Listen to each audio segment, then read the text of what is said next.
Hey, this is Mark coming to you from Baker's Green Acres. Today's the 8th, March 2017.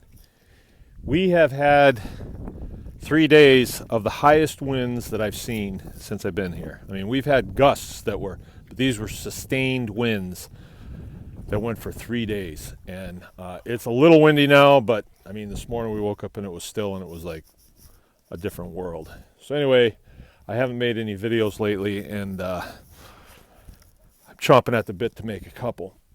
This one is long overdue. This is something that's I guess you'd call it a farm hack. You know, everything these days is a hack. Hack this, hack that. But I will call this a farm hack. And few things bring more warmth to my heart than the tote, right? I'm sure you've seen these. They put everything in these things from fertilizer. This one had the paint that they put the center stripes on the roads. And luckily this one contained paint that was water soluble. They call it waterborne paint. And it's environmentally safe, you know, so we can put stuff in it and I'm not worried about contaminating. I mean, I don't put food in it or anything like that for the house, but normally what I use these for, I'm going to show you in a minute, but this is how they come. They're 4 feet tall. They have this deal on the bottom that's made for a fork lift, you know, to pick these things up. They do stack.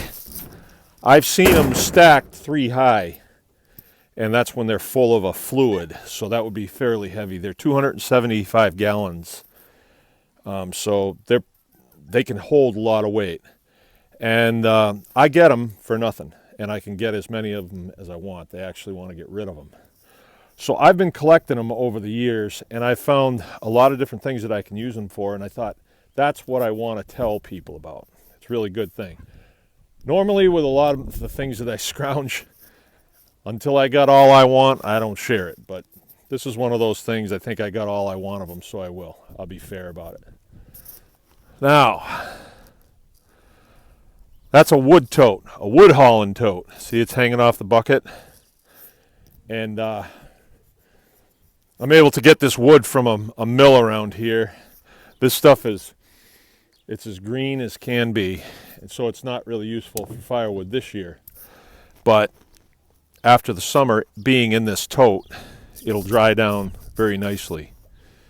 So what we do is I get it by the truckload, and then we fill these totes, and then these totes I can store them.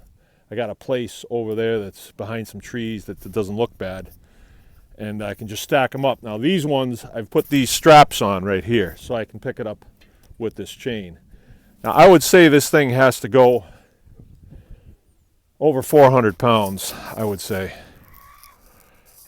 And we've never had one fail on us. There's a couple things to think about. If you get these, they don't come with these holes in the side. I made those with a hole saw, and that's so the air can get through there and dry that out. And they don't come short like this. All right, see, this one's got 1, 2, 3, 4 spaces to the top. And that one, uncut, is 1, 2, 3, 4, 5 spaces to the top. So I have cut this off right here. I've cut it off. And all I use is an abrasive blade on a skill saw, and it cuts through both the inside liner and the cage. So there's 2 parts to it. And I have a separated one, so I can show you that.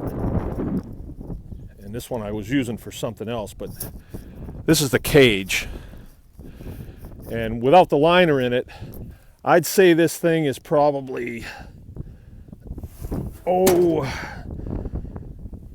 75 pounds, right? And there's a lot of things you can do with these, with just the cage. For instance, right there, you can stack up 4 of these and then put one on top with a bladder in it, and make a really nice deer stand if you're into that, you know. I haven't done it. Not made a deer stand. I've stacked them up just to make fun things for the kids, but never really a deer stand. And then this here is the bladder.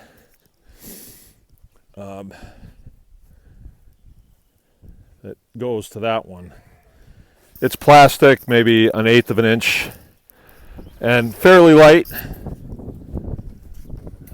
These ones, they do come with the paint in them, and I just let the paint dry, and the paint flakes off, and it's actually biodegradable, so it just breaks down when the bacteria from the soil hits it.